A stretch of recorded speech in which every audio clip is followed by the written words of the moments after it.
listo, ez? Bueno, bai, kaixo, arratsalde on guztioi.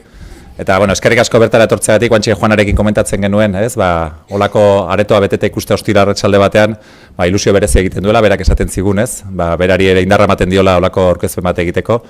Eta baita ere poza ematen dute ilusioa, ez? Ba, hainbeste denbora ondoren, Covidak horreten aldi bat suposatu zuen, eta hainbeste denbora ondoren berriz ere, ba, zuen aldetik interesau erakustea ba, zientziarekiko, ez? Guri bai DIPC-ri eta bai Kutxa Fundazioari horrek indarra ematen digulako baita ere, ez? Ba, zientziaren aldeko apustuarekin jarraitzeko.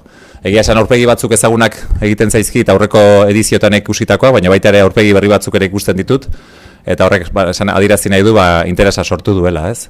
Eta nik uste gaurko gaia gainea, ba, ez? Aktualitatekoa dela, ez? Oso gertu izan du sumendi batekin egoeraren bat, eta nik uste dut interes hortatik abiatuta, eta aktualitate hortatik abiatuta gaur Juanak emango dizkigula hainbat eta hainbat klabe, hobeto ulertzeko, ez? Sumendien bai bizipenak, evoluzioak eta nondik norakoak. Orduan, nire aldetik hitz gehiagorik ez, eskerrak eman, esaten izun bezala, orain Ricardok ba, gazteleraz aurkeztuko du baita ere ba, Juanaren ibilbidea zen izan den, eta gero jarraian, beti bezala, ba, Juanak hitzaldia emango digu, eta beti izango duzu aukera ba, galdera batzuk egiteko hori ostean. Beraz, eskerrik asko eta Ricardori emango dititza. Pues bueno, eskerrik asko, Ander, arratsaldeon denori, muy buenas tardes a todos. Para mí también es un placer el volver a estar hoy aquí un año más para esta edición de Zientzia Kutxa que organizamos entre el Donostia International Physics Center, DIPC y Kutxa Fundazioa. Kutxa es una de las instituciones que es además patrona del DIPC, del Donostia International Physics Center, desde su fundación, desde el año 2000, lo cual quiere decir que lleva más de 20 años apoyando al DIPC, de lo cual estamos muy agradecidos. Y es para mí un placer, decía, el estar hoy aquí, es un placer también para mí el poder presentar a la ponente que tenemos para inaugurar esta sesión de Zientzia Kutxa, esta serie de Zientzia Kutxa este año, que es Juana Vegas. Voy a hacer una presentación breve porque, como quizás sepan muchos de ustedes, a las 7 tenemos además una película dentro del ciclo de cine y ciencia que Juana Vegas estará presentando, Fire of Love. El ciclo de cine y ciencia es un ciclo que organizamos entre el DIPC, la Filmoteca Vasca y el Cinemaldi, el Festival de Cine de San Sebastián, y esta charla también se enmarca en ese ciclo. Y bueno, Juana Vegas ha sido tan amable de aceptar nuestra invitación para dar esta charla, para luego presentar la película. Y bueno, Juana es doctora en Ciencias Geológicas por la Universidad Complutense de Madrid, actualmente es investigadora en el Instituto Geológico y Minero, que es un instituto del Consejo Superior de Investigaciones Científicas, del CSIC. Bueno, Juana tiene una intensa actividad investigadora y también de divulgación, con muchas líneas de investigación distintas, algunas bueno, dedicadas pues, al patrimonio geológico, sobre todo en ambientes volcánicos, o el estudio de sedimentos, también en entornos volcánicos. Pero bueno, dentro de toda esa actividad hay un punto que yo creo que nos puede resultar quizá más familiar a los que, como yo, no estamos familiarizados con las ciencias geológicas, que es también su cercanía a, quizás se acuerden de la erupción de La Palma, que sucedió hace, yo creo que no llega a 2 años, ¿no? En el año 2021, que salió, fue muy mediática. Bueno, pues Juana Vegas, que además había empezado ya su carrera investigadora haciendo una tesis de máster en la isla de La Palma, pues volvió a la isla como parte del equipo de emergencias que estuvo, bueno, pues evaluando y monitorizando lo que era la actividad volcánica, en lo que yo creo que puede ser, imagino, no lo sé, esto es desde mi ignorancia, pues un momento muy bonito y especial para alguien que se dedica a estudiar los volcanes. O sea que, Juana, una vez más, muchísimas gracias por aceptar nuestra invitación para esta charla y para la sesión de cine, y bueno, pues encantados de que estés aquí con nosotros.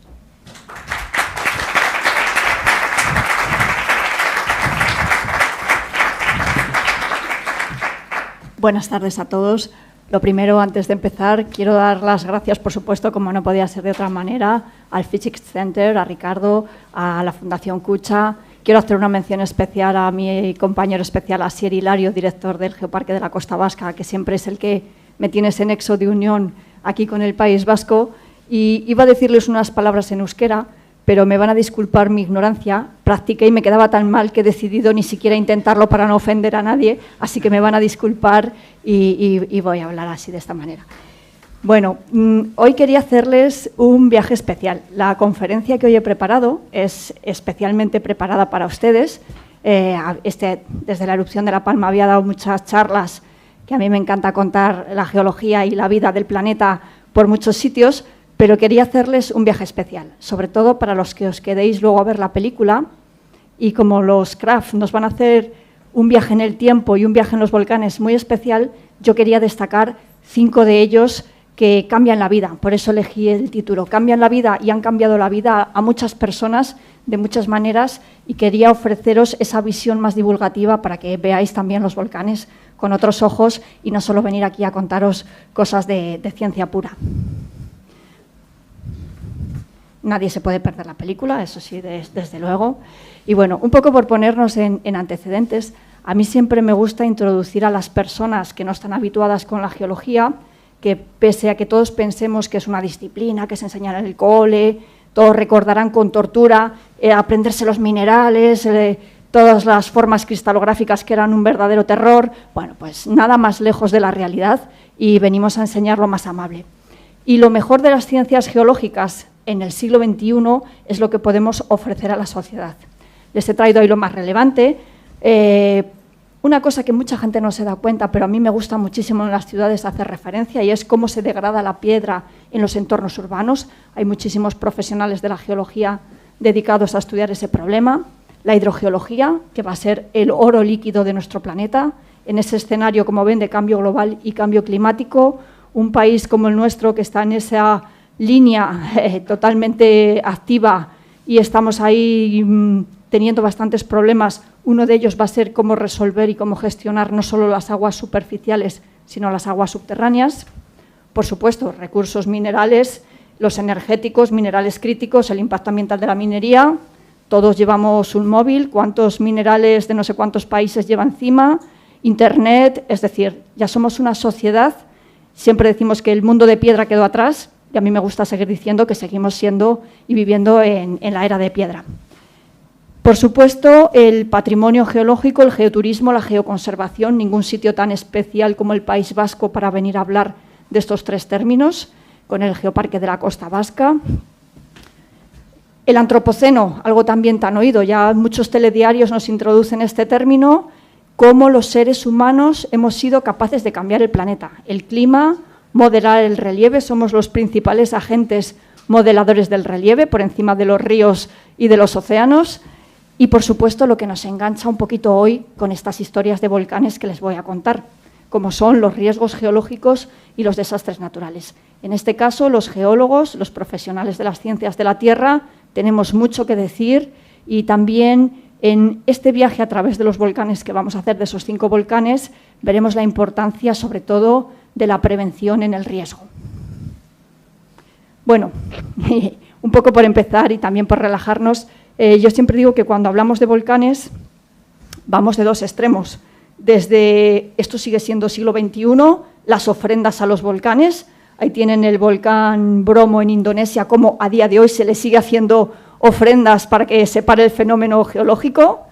Y ahí tienen, como también en el siglo XVII, en la isla de La Palma, una pintura que vino ordenada en un libro de la Inquisición, como también los procesos volcánicos a los seres humanos nos han fascinado desde que estamos en el planeta. Y eso es lo que nos acerca a la ciencia. Para hablar de volcanes, a mí siempre me gusta hablar de tectónica de placas, porque no podría contarles los volcanes sin hacer una mención expresa.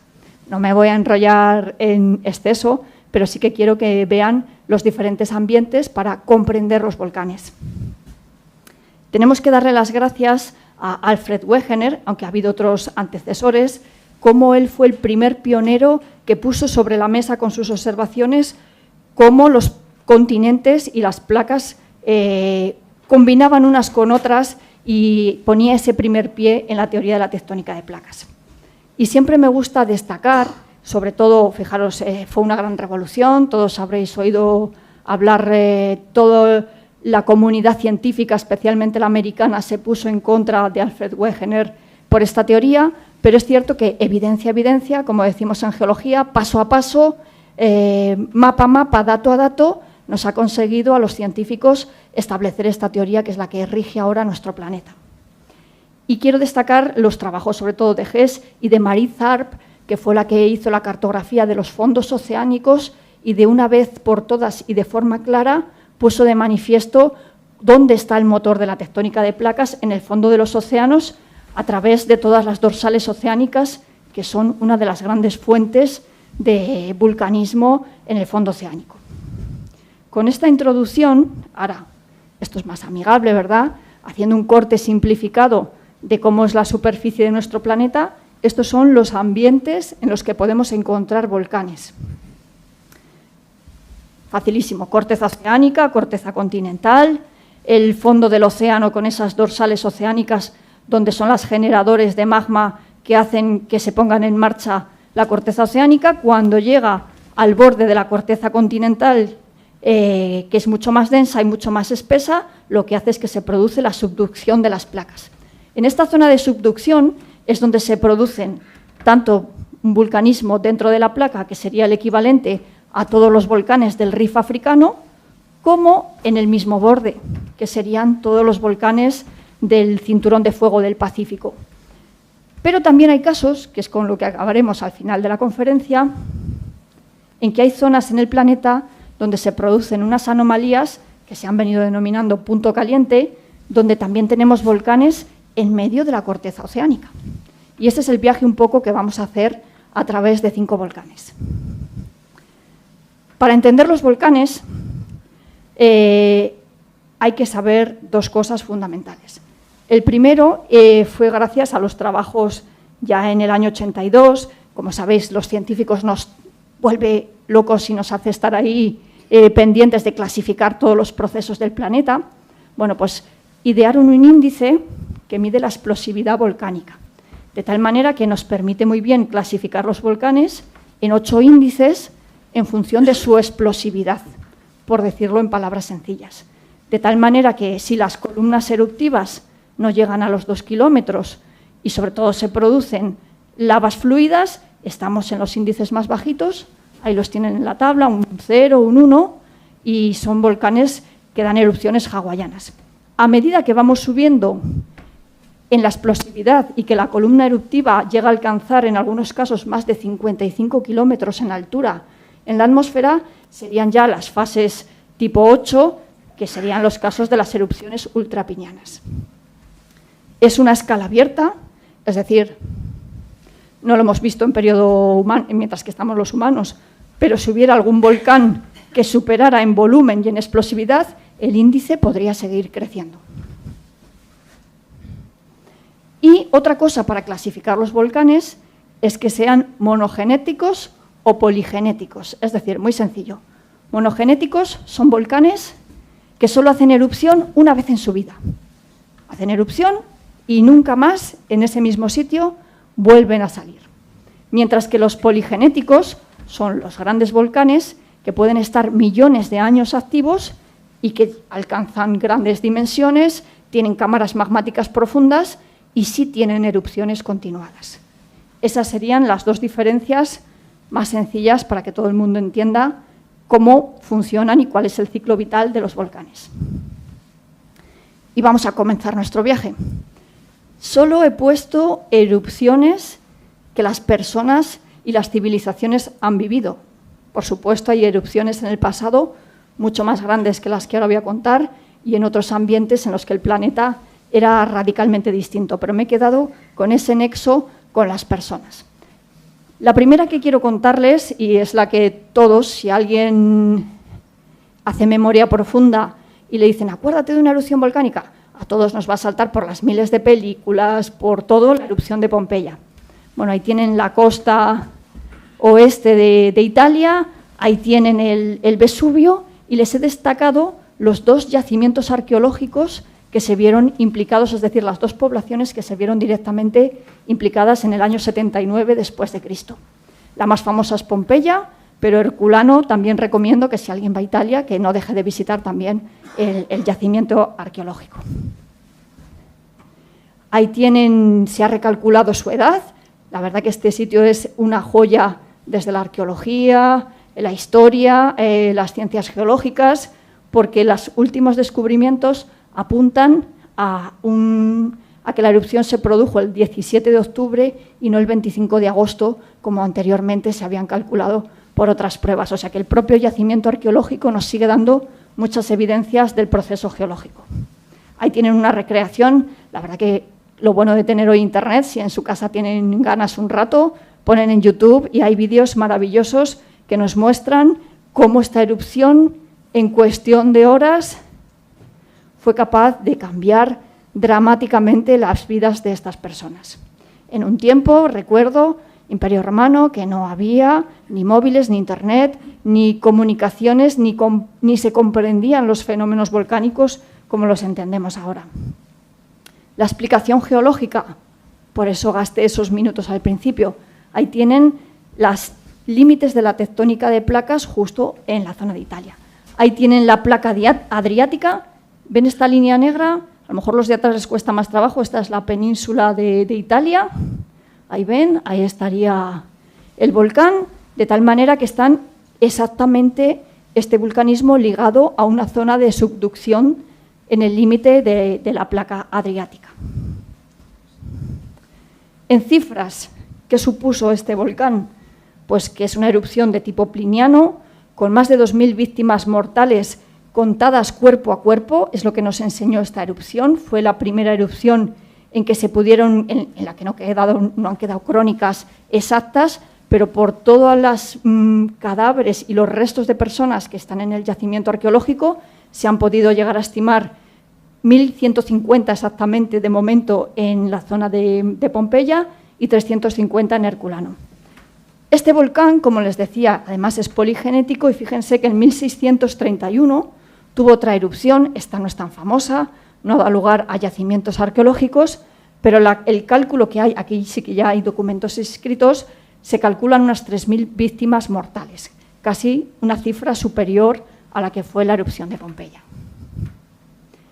Y pasamos de esa erupción en tiempos pretéritos, casi al inicio de nuestra era, desde que tenemos el calendario que nos rige hoy en día, a la erupción del volcán Tambora. Nos desplazamos a Indonesia y he elegido esta erupción porque también es la que siempre se suele poner en todos los ejemplos como la más mortífera, la más destructora y la que realmente cambió muchas cosas del curso de la historia de las civilizaciones, como ahora veremos.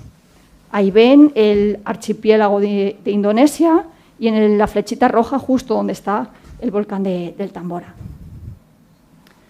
Lo significativo de esta erupción fue tan energética y tan imponente, ahora veremos sus datos, que el año siguiente, cualquier crónica que pongan del año 1816, todo el mundo alrededor del planeta tiene datos de que fue el año sin verano.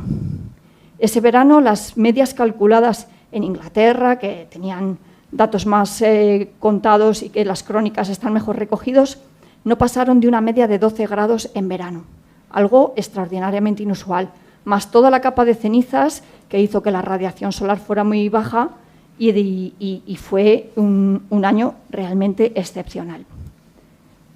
Si nos vamos al modelo de la tectónica de placas, el archipiélago de Indonesia, fíjense, es lo que conocemos como un arcoísla, es decir, la subducción no se produce exactamente en la zona continental, con el borde de la corteza continental, sino que lo hace también sobre corteza oceánica y en esa zona de subducción lo que se produce es esa fusión parcial de todas las rocas en la zona del manto y da a todos esos rosarios y a esas cadenas de islas y esos archipiélagos tan alineados que tenemos en el planeta. Les he vuelto a poner el gráfico del índice de explosividad de otra manera, un poco porque le vean. El Tambora correspondería a este círculo rojo. Todos tendréis en mente, que hoy no lo voy a contar, el volcán San Helen del año 1980 en Estados Unidos. Fijaros las dimensiones y ya fue un escándalo para la época y las cifras que maneja ese volcán, con lo cual el Tambora, fijaros las dimensiones en volumen y en explosividad que alcanzó. En cifras casi roza el máximo ocurrido para una erupción volcánica con un índice de 7, con lo cual le hemos tenido que dar el nombre de ultrapliniano, es decir, este ya es como el más allá de todo lo posible en temas de erupción. Las víctimas mortales directas de esa erupción se calculan en 135.000.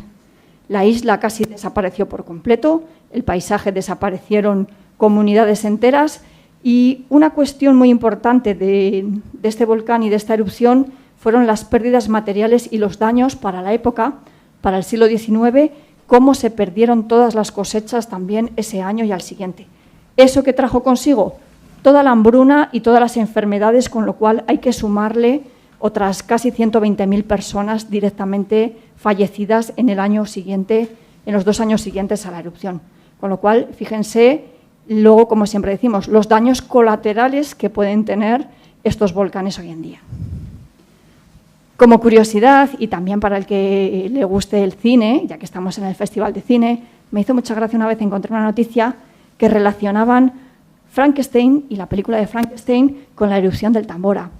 Indagué un poco y resulta que la autora Mary Shelley, ese verano, precisamente a consecuencia de ese verano tan malo, se recluyó con otro amigo suyo en una cabaña y fue cuando escribió y contó y se inventó el personaje de Frankenstein. O sea, fijaros hasta las conexiones con el cine que puede tener. Y bueno, y ahí tenéis. Luego, los historiadores este año estuvieron haciendo cruce de hechos históricos con la fecha de la erupción y han llegado a concluir cosas como que la guerra de Napoleón se terminó justo a consecuencia de la erupción, todas las guerras y todo el éxodo que hubo en Estados Unidos, la crisis bancaria de 1819, es decir, todo esto no es una casualidad.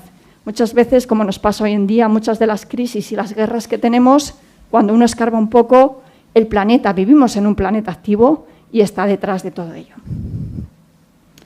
No salimos de Indonesia para nuestro tercer volcán y he querido traer el Krakatoa, otro volcán también que a todos ustedes les sonará. Este fue posterior, en 1883, está un poquito más al noroeste. Ahí ya tenemos grabados de la época, cómo se recrean también por los pintores este tipo de erupciones.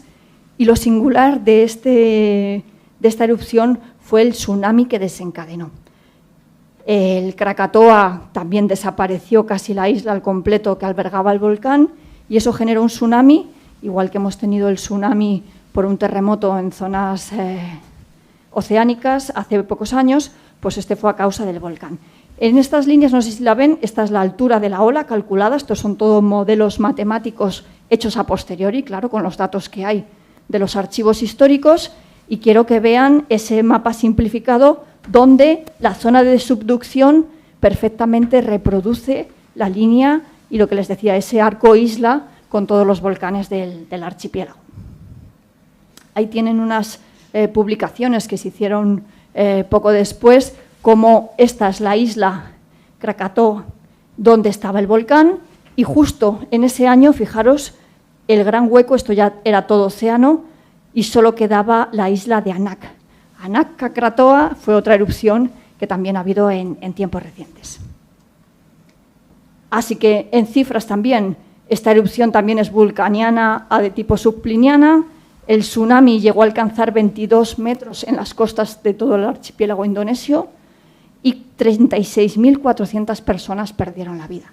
Todas las comunidades, además, si alguien conoce Indonesia, todas las comunidades normalmente viven en el litoral de todas las islas, con lo cual el riesgo que tienen es todavía más elevado.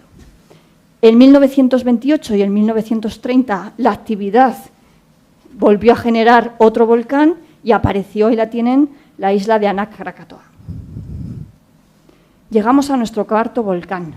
Aquí yo ya tengo memoria histórica. Muchos de ustedes recordarán porque ha sido la primera erupción que hemos vivido a tiempo real gracias a la televisión en todo el mundo. Y creo que a todos nos dejó una impronta especial. Entonces yo por eso hoy quería traérsela también aquí. Fue en el año 1985, ahí lo tienen, en Colombia, todos recordarán. Esta zona de Colombia, ahí ven la placa de Nazca, ahí está Colombia, la placa americana, de tal manera que toda esta banda azul que tienen es otra zona de subducción. Ahora sí que tenemos el ejemplo de corteza oceánica debajo de corteza continental, ahí lo tienen con colores para que sea un poco más fácil de ver, y en todo ese borde del anillo de fuego es donde está el volcán Nevado del Ruiz. A ver si... ahí está.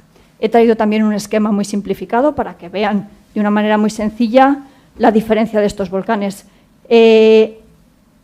Diferencia fundamental, la profundidad de los terremotos, es decir, de la sismicidad y cómo se monitorizan hoy en día. Tienen unos sismos de foco profundo y hasta sismos de foco somero. Y eso es lo que nos va diciendo exactamente cuando se monitorizan con los sismogramas y con los sismógrafos cuál es su actividad a tiempo real. ¿Qué ocurrió aquí? Aquí ya estamos en otro escenario completamente diferente. El Servicio Geológico Colombiano, que en aquel año se llamaba Ingeominas, ya llevaba trabajando mucho tiempo en los volcanes de Colombia. Y empezaron a hacer, a mí me gusta sacarlos, aunque puedan parecer viejos, son los primeros mapas de amenaza volcánica. Fíjense para la época. Bueno, pues los investigadores y los técnicos de Ingeominas en aquel entonces ya habían hecho este mapa donde daban una probabilidad del 100% de ocurrencia de una erupción volcánica. Había monitorización sísmica, se tenían evidencias de los terremotos y de todos los avisos que daba. El problema que tiene el Nevado del Ruiz es que tiene un casquete polar justo en la parte alta, igual que les ocurre a muchos volcanes, sobre todo a los islandeses.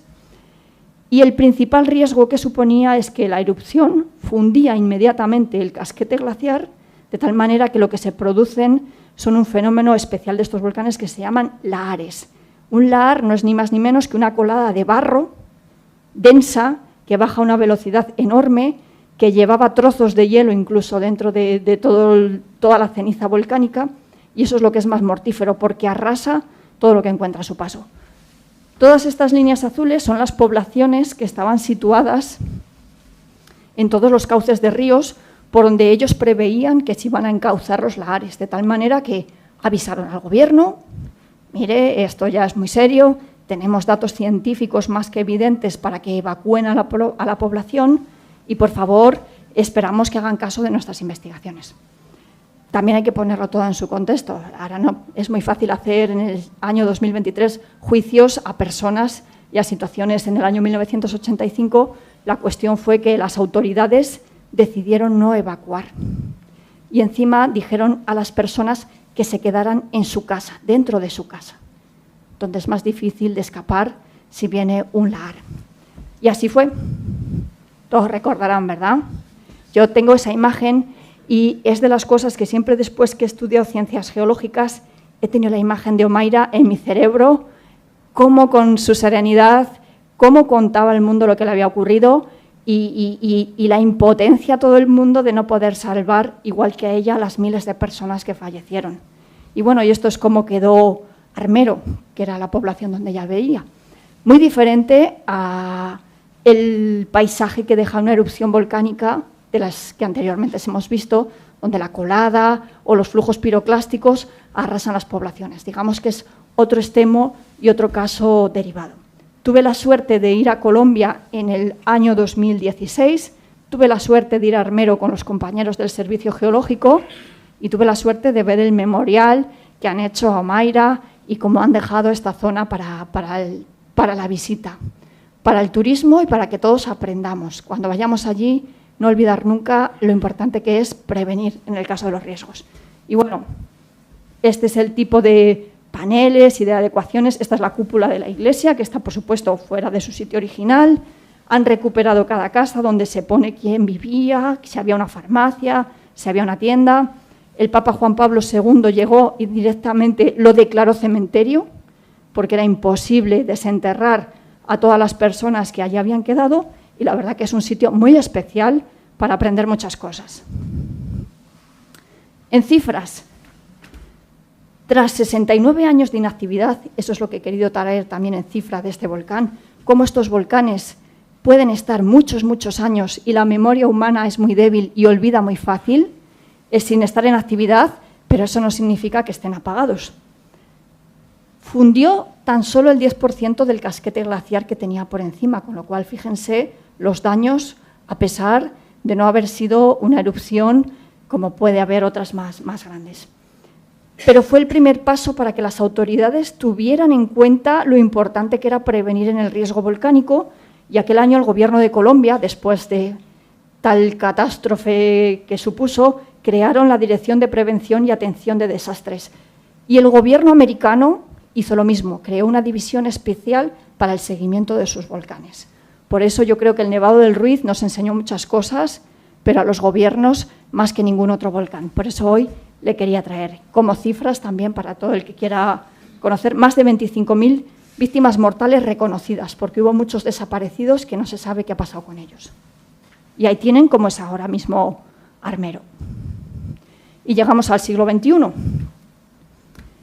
Siglo XXI, estamos en otro escenario. En nuestro país también tenemos erupciones. Así que voy a dar el salto a contarles la experiencia, además, rápidamente de la erupción de la isla de La Palma. Bueno, como todo, en contexto. Cuando nos cuentan las noticias y cuando nos hablan de municipios o de poblaciones que no son donde vivimos, a veces perdemos la escala física y de tamaño. Y siempre me gusta decir que esta isla solo tiene 29 kilómetros de ancho, ven que es como una especie de triángulo, y tiene solo 47 kilómetros de largo. Muy pequeña.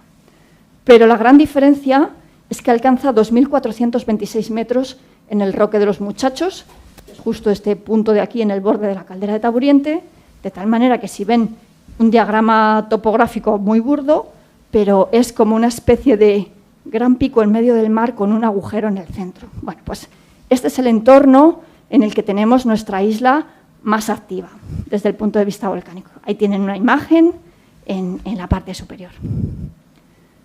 ¿Qué es lo que le diferencia con los volcanes que antes he contado? Que en el siglo XXI tenemos la suerte, gracias a la ciencia y a cómo nuestros gobiernos se tomaron en serio el seguimiento y lo importante que es prevenir en riesgos geológicos, y ya tenemos un sistema de vigilancia volcánico, especialmente en Canarias, que es nuestra región activa. Se hace de tres maneras fundamentales. El primero, el más clásico, el que ya muchas erupciones que hemos visto ya lo tenían, que es la sismología. Cómo, conociendo todas esas ondas sísmicas del planeta, son las que nos avisan y son los precursores.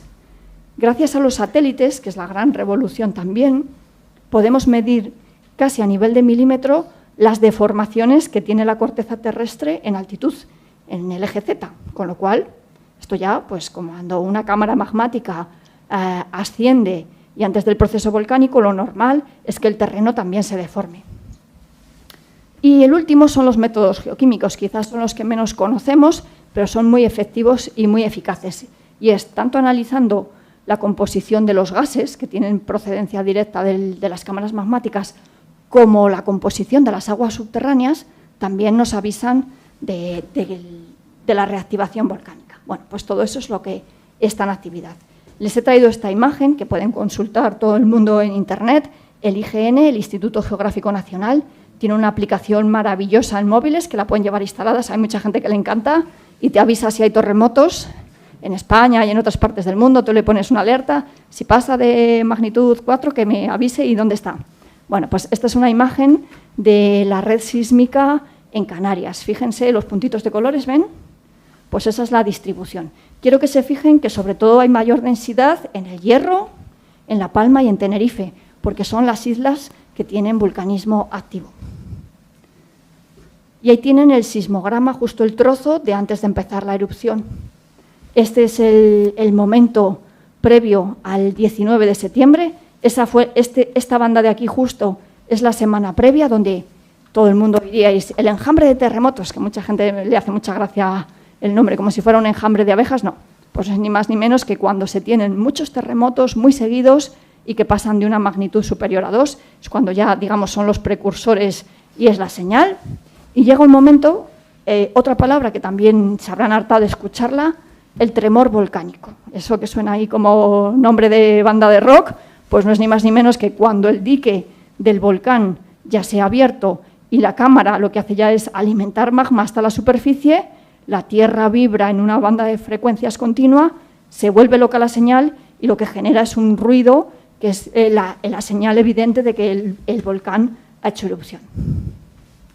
Ahí tienen un poco, en otro tipo de gráficos, cómo se ha mostrado la sismicidad en La Palma.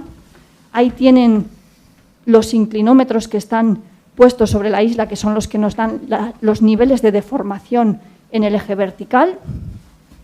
Y ahí tienen la proyección, también de los mapas del IGN, la proyección de los terremotos justo en esa semana previa.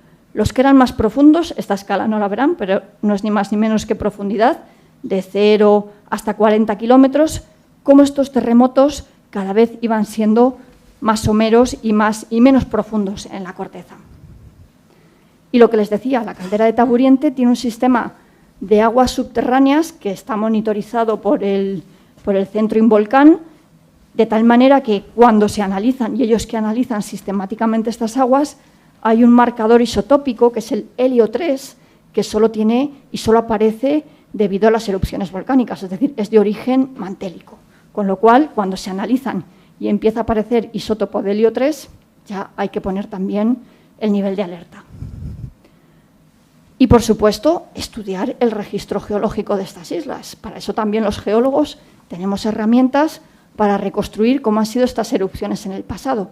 Eso nos permitió conocer el ambiente geotectónico donde, si había otro volcán, cuál era el estilo eruptivo que iba a tener, puesto que ya había habido 8 erupciones históricas previas desde que las islas fueron conquistadas, es decir, desde que los humanos tenemos registro evidente de estas erupciones, y en todas ellas sabíamos que era un volcán de tipo stromboliano.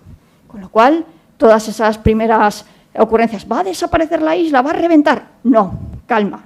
Las erupciones en la isla de La Palma, en la dorsal de Cumbre Vieja, son de este tipo. Ambiente geotectónico, lo que les contaba antes. Estas islas están todas en corteza sobre corteza oceánica, pero no están ligadas a zonas de arcoísla. Y no es ni más ni menos, se han explicado siempre como un punto caliente, como les expliqué en el primer diagrama. Como la ciencia avanza, los últimos estudios, y cuando se tienen mejores herramientas de geofísica, sobre todo, y se conoce mejor todas las fracturas del fondo oceánico, hay un trabajo de Isabel Blanco y colaboradores que a mí me gusta mucho, que además matiza los estudios de Canarias diciendo que estas fallas transformantes que cruzan el océano, hay una que cruza por las Canarias y llega a unir, qué casualidad, con la cordillera del Atlas. Con lo cual, digamos que estamos en un sitio que cumple el modelo, pero no del todo. Y no cumple el modelo del todo porque se combinan varias cosas. Esto no es de hoy en día tampoco. Ya Anguita y Hernán en el año 2000 empezaron a estudiar los fondos oceánicos, vieron todas las fracturas que había entre las Islas Canarias y la tectónica que había, y ya empezaron a sugerir esa importancia de la fracturación de la corteza oceánica en el vulcanismo de Canarias.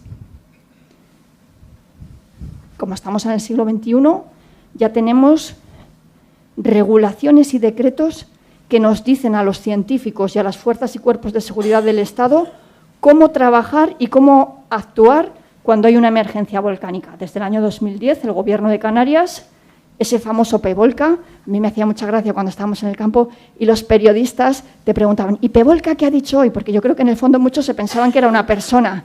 Bueno, no, pues el Pevolca son las abreviaturas de este decreto del Boletín Oficial de Canarias. Así que este es el verdadero artífice de todo lo que se ha hecho.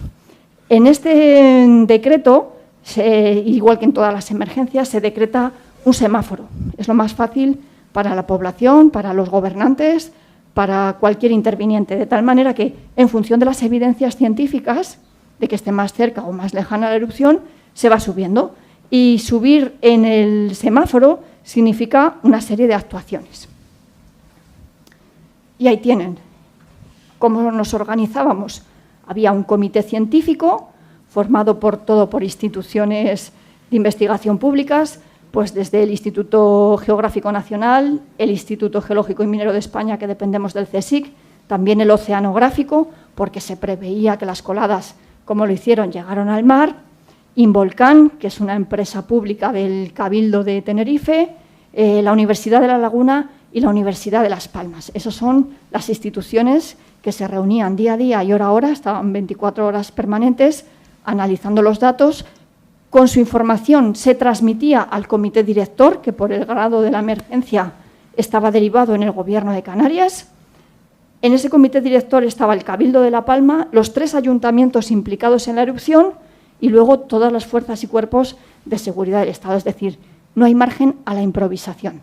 Y es la diferencia con erupciones y, sobre todo, cuando vean la película, la diferencia de actuar en los volcanes de una u otra manera.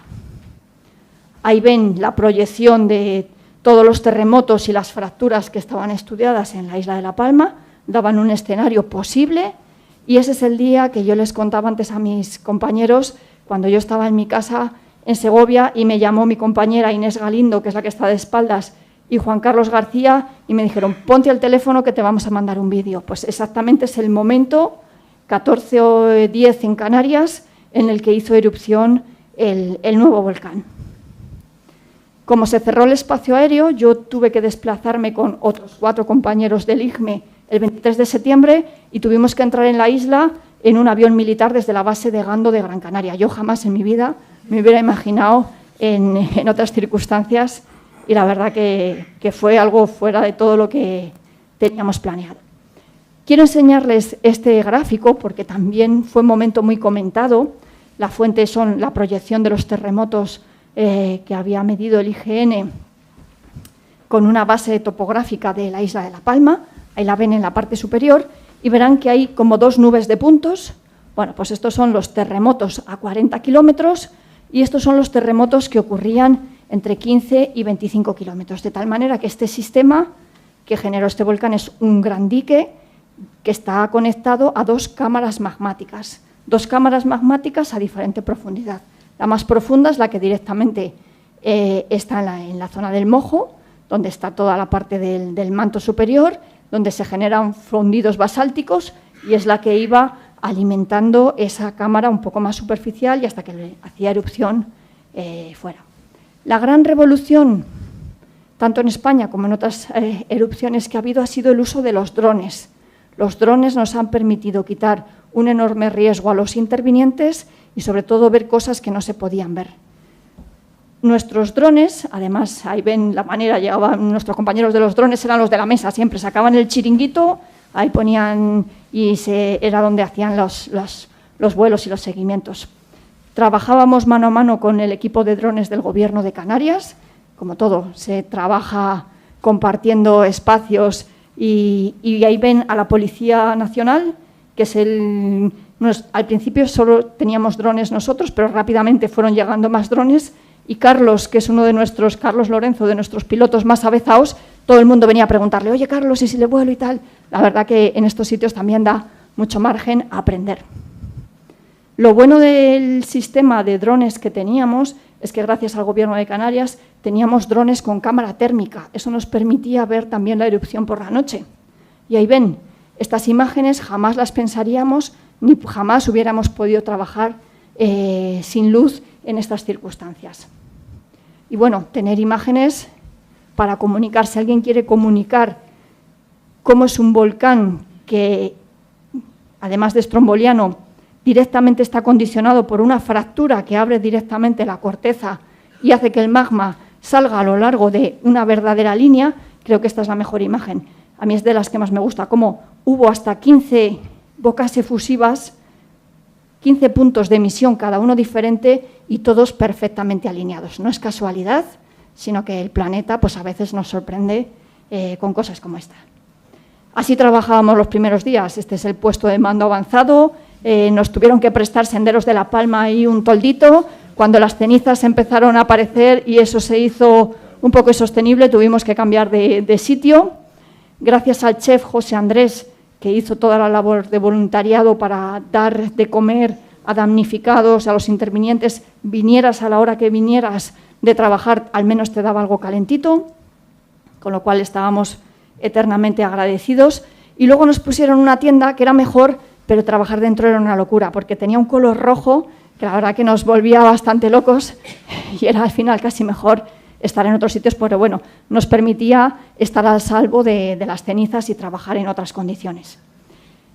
Primeras publicaciones científicas, ahí las tienen inmediatamente seguidas. ¿Cuál era la composición? Lo que todos habíamos predicho ya, típica de las series basanitas, basaltos y tefritas que tienen todas las series históricas de la isla de La Palma. Y estas son muchas de las imágenes que nos acompañaron esos días.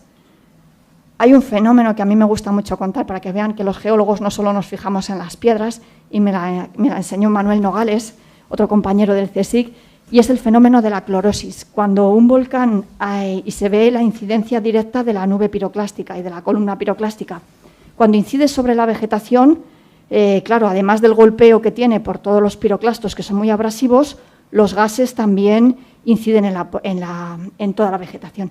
La primera cuestión que afecta a las plantas es que dejan de hacer fotosíntesis. Y cuando dejan de hacer fotosíntesis, se manifiesta. ¿Ven esa línea amarilla? La vegetación amarilla. Bueno, pues esa es el límite donde llega la clorosis. Y las cenizas vistas al microscopio electrónico. Nuestras compañeras del IGME también esos días en tamaños muy pequeños, porque es una de las cosas bastante peligrosas para la población, puesto que si te entran en los ojos, para los coches, los motores, la verdad que fue un impacto tremendo, además de las coladas, toda la nube de piroclastos. Hicimos cosas que tampoco son, o la gente no se las piensa dentro de una erupción, como fue el monitorizar ensayos de lluvia artificial para ver si va a haber lahares y fluidos, precisamente por las altas pendientes que tiene la isla. Llevábamos nuestros portátiles en el coche con microscopios adaptados al portátil, es decir, trabajar directamente en campo, y el final de la erupción. Ahí tuve la suerte, con otro compañero mío, Andrés Díez, que también es de Segovia. Siempre hacemos bromas con los colegas del instituto porque dice que los segovianos somos como una plaga, y siempre Andrés y yo decimos, tuvimos que ir los segovianos a apagar el volcán. Es una broma, por supuesto. Bueno, pues ese día estábamos estudiando, el volcán llevaba 3 días sin actividad, no había columna eruptiva, no había coladas de lava, la sismicidad seguía estando y subimos a trabajar. Aprovechamos a acercarnos bastante al cono principal. Bueno, pues han visto la imagen, ¿verdad? El cono estaba parado y justo en ese momento de ponernos, de repente hubo una explosión gigante. He traído un vídeo, no sé si nos dará tiempo, vamos regular ya de hora, no nos va a dar tiempo, pero está en YouTube todos. El volcán hizo una explosión rapidísima, muy importante, duró muy pocas horas. Ese es el campo de bombas que dejó en ese momento. Por la noche hizo un poquito de erupción estromboliana y emitió una colada, de tal manera que este es el gráfico en la RSAM de la sismicidad, cómo esta banda azul muestra cómo se cayó toda la señal sísmica que había habido hasta el momento. Con lo cual podemos decir que ese es el certificado del fin del volcán.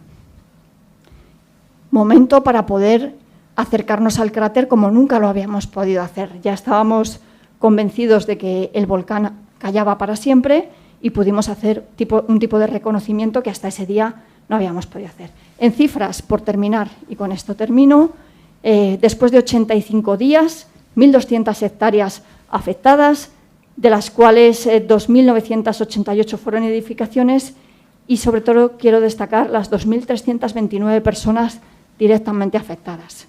Aunque no ha habido víctimas mortales, salvo una, podemos decir que la pérdida que ha habido pues no deja de ser cambiarle la vida radicalmente a casi 3.000 personas. Y ahora llega el momento actual. La erupción acabó, pero los científicos y las personas que están directamente involucradas en la isla de La Palma seguimos trabajando. Hay que combinar, y es la receta difícil, que no sé cómo va a acabar. Estamos trabajando y no todos tenemos la decisión final. Hay que permitir que las personas rehagan su vida, el urbanismo, a buscar zonas para volver a ubicar a esa población, que la agricultura, que era una zona de fuerte motor agrícola, se recupere, pero en el siglo XXI, y por eso les puse esa imagen del principio, a los volcanes también les miramos de otra manera, como fuente de oportunidad, como fuente de disfrute. A las personas nos encanta, y desde luego el turismo que ahora hay en La Palma, no hay visitante que no llega a La Palma y no quiera ver el volcán, con lo cual también estamos trabajando por ver qué zonas se preservan para siempre. Y es otra de las tareas que estamos haciendo. Aquí quiero terminar agradeciendo a todas las personas que trabajan ahora en esa fase de recuperación, y por supuesto quiero acabar con una frase de Marie Curie. Marie Curie, me encanta de todas ellas, de todas las que dijo, es que la humanidad necesita soñadores. Pues yo en una tarde como esta no dejo de soñar el día en que los científicos tengamos las herramientas y la tecnología para poder predecir los volcanes, que hoy no podemos, y para salvar vidas humanas. Así que ese es el sueño con el que quiero despedirles. Muchas gracias.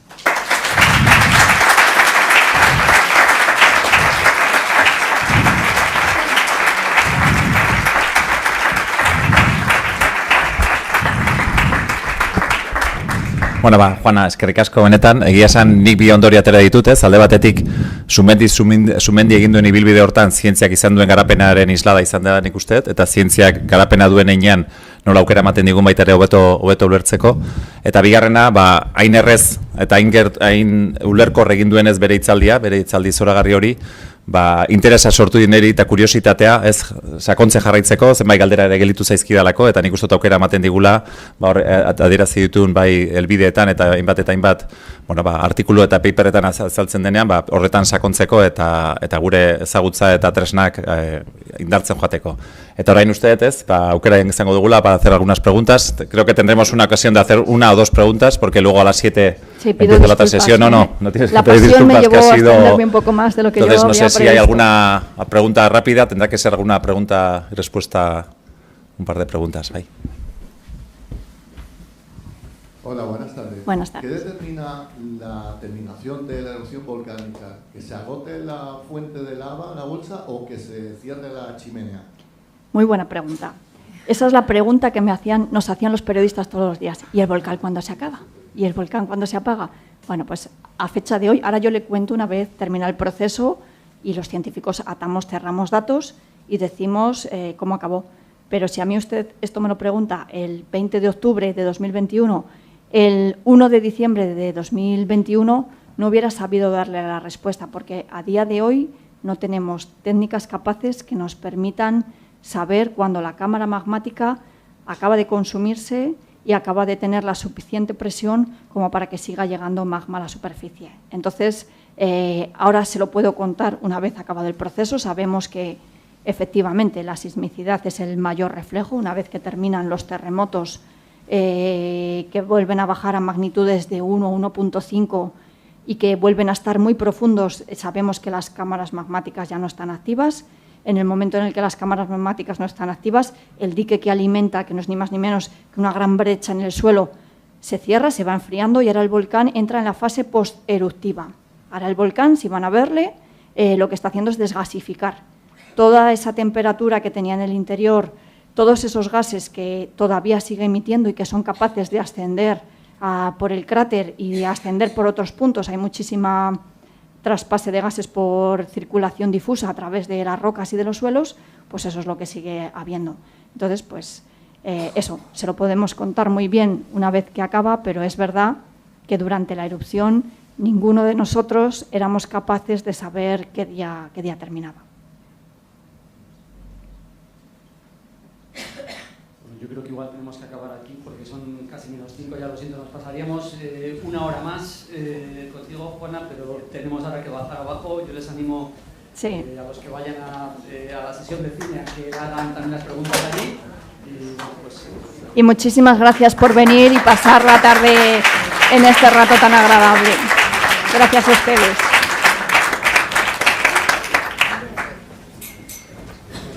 No sé si puedo nada. Gracias a vosotros. Me encanta. Soy una